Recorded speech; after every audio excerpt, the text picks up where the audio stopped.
Welcome to the League of Legends Champions Spotlight, featuring Irelia, the Will of the Blades. Blade Surge is her first ability. It's a single target blink strike, dealing physical damage and applying on-hit effects. If it kills the target, the full cooldown and part of the mana cost is refunded.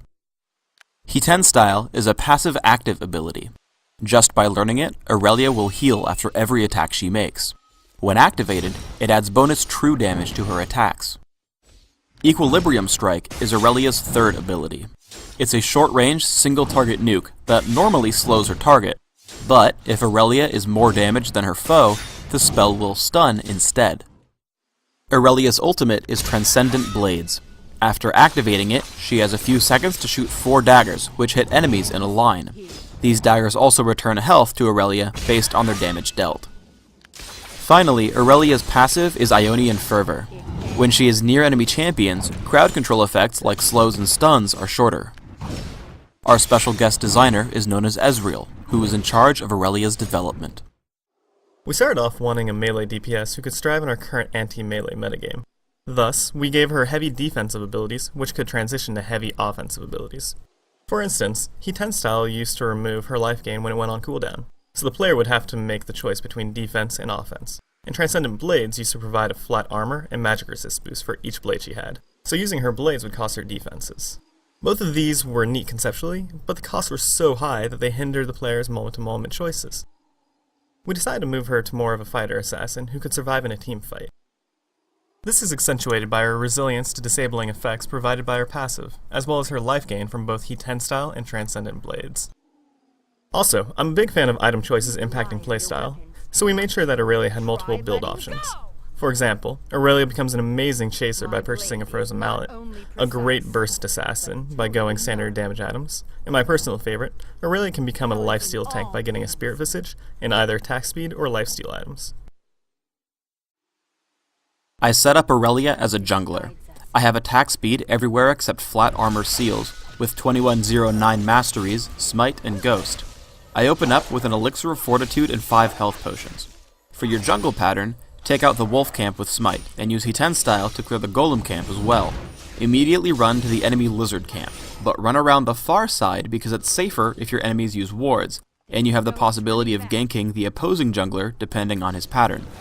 This should allow you to gank top lane by 3 minutes 30 seconds, with a slow from lizard and a stun from Equilibrium Strike, with ghost available as well.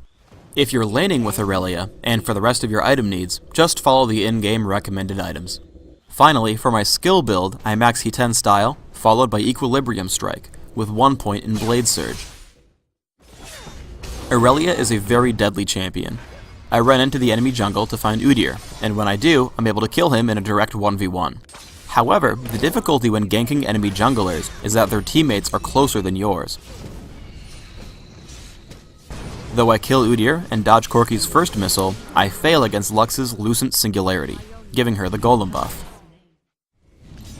It bears repeating that when a teammate gets ganked on your side of the map, you should immediately come to help. While I would have been able to kill Udyr, Corki's early arrival means a death instead. One of the strongest points to any melee champion is dueling a ranged one. For a champion like Corki who relies on skill shots, always juke in between attacks when the skill shots come off of cooldown.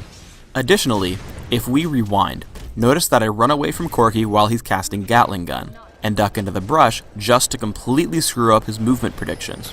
Once Valkyrie is down, I know that I can jump on him and crush. Positioning in a teamfight is extremely important. Noticing my teammates grouping up on the ramp, I take the long way around so I can hit the squishy targets and back. One of Irelia's main strengths is controlling and sticking to single targets, so I force Lux to flash, pick her up when she comes back in, and jump immediately to Miss Fortune for the double kill.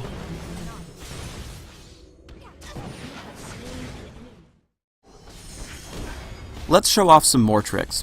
Blade Surge into an immediate Equilibrium Strike gives me a stun. But the major point is how I move between attacks so that I can be in front of Lux for when she recovers from the stun. Unfortunately, Frozen Mallet Udyr just barely keeps me out of range for the follow-up, but without his help, I could have taken her down even through Light Binding and Lucent Singularity. For those times where you're having trouble sticking to an enemy, Transcendent Blades will come in handy. Because shooting them doesn't affect your movement, it's a great finishing skill. Even though Corky flashes and I'm rooted, I finish him off. And later with Misfortune, I get her after she flashes as well.